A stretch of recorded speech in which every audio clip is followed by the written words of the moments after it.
En este vídeo vamos a explicar un poco el concepto de inflación. La inflación está definida como el crecimiento de los precios. Es un hecho que se ha comprobado históricamente.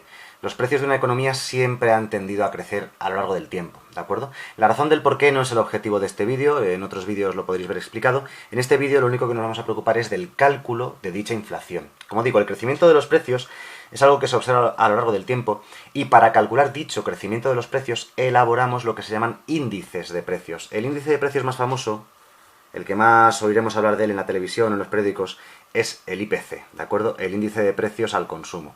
Este IPC, este índice de precios al consumo, se elabora de manera estadística con encuestas y aproximaciones, ¿vale? Como una media ponderada del crecimiento de los precios de una economía. Bueno, eso no es lo importante en este vídeo, porque en este vídeo, igual, tampoco nos vamos a centrar en el cálculo del IPC. Imaginemos que tenemos estos datos, que el IPC de un determinado país es 100 en el año 2007, 110 en el año 2008, 121 en el año 2009, 133 en el año 2010...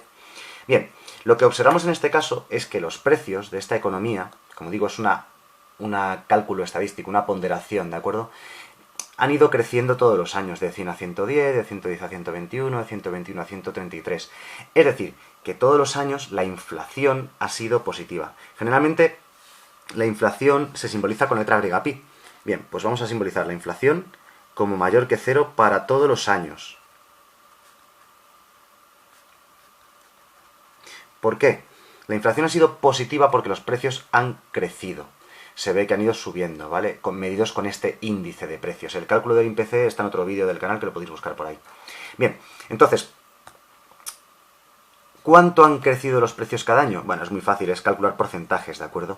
Si calculáis estos porcentajes, hemos elegido un ejemplo con intención, ¿vale? La inflación del año 2008 se calcula como el crecimiento de los precios desde 2007 hasta el 2008, ¿vale? O sea que se ve que los precios han crecido de 100 a 110, han crecido un 10%. La inflación del año 2009 sería el crecimiento de los precios de 2008 a 2009. Han subido desde 110 hasta 121. Si calculáis este porcentaje, eso es también un 10%. Y la inflación del año 2010 es el crecimiento de los precios de 2009 a 2010, de 121 a 133. Si lo calculáis, también sale un 10%. Es decir, que aunque los precios han subido todos los años, un 10%, la inflación ha permanecido constante. En la televisión, en los periódicos y en los exámenes, muchas veces esto lo ponen mal, aposta para que nos equivoquemos, pero vamos, que se dice mal muchas veces en los medios de comunicación. Dicen, este año la inflación ha subido un 10%. No, está mal dicho. Este año la inflación es de un 10%. De hecho, la inflación no ha subido. Lo que han subido son los precios. Pues muchas veces en la tele lo dicen mal siempre, ¿vale? En la televisión y los periódicos siempre lo dicen mal. Este año los precios han permanecido constantes. No, eso es mentira. Los precios han subido un 10% todos los años. Lo que ha permanecido constante es la inflación, ¿de acuerdo? Pues ese tipo de cosas lo dicen mal siempre, ¿de acuerdo? Así que diferenciemos lo que es el precio. El precio viene medido por el índice de precios, que como digo es una aproximación estadística del crecimiento de los precios de una economía. Se hace una estadística, se hace una encuesta y tal, y se elabora un índice de precios, que ya digo, está explicado en otro vídeo cómo se hace.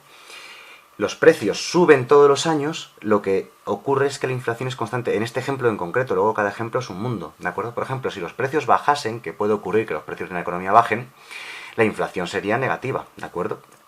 Otra cosa, podría ser que los precios subiesen, pero cada vez subiesen menos. Entonces la inflación sería cada vez más pequeña, ¿vale? Precios suben siempre, pero la inflación baja. Podría ocurrir que la inflación bajase a pesar de que los precios suben.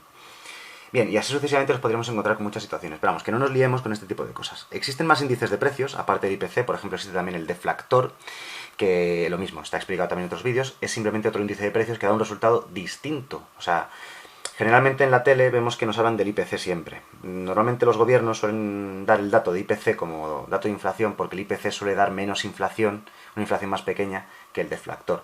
Por eso el deflactor nos sonará menos que el IPC, pero es simplemente otro índice de precio, ¿de acuerdo? Otra forma, otra aproximación de los precios de una economía, porque a lo mejor os estáis preguntando, ¿y esto? ¿Esto cómo lo elaboran? Este IPC lo elaboran de una forma un poco llamativa, ¿no? Básicamente lo que hacen es preguntan en las empresas que qué precios de venta tienen en sus productos, han elegido una serie de productos que se creen representativos y en base a cómo van cambiando esos precios a lo largo del tiempo, se elabora un índice. ¿De acuerdo? Bueno, en otro vídeo tenéis la explicación de cómo se elabora ese índice y cómo se calcula el IPC, y aquí simplemente quería explicar las diferencias entre índice de precios, es decir, entre los precios y la inflación, ¿de acuerdo? Podríamos poner muchos ejemplos con muchos números, pero que no confundamos lo que es que los precios crezcan con que la inflación crezca o no. En este caso la inflación no crece, pero los precios crecen, ¿de acuerdo?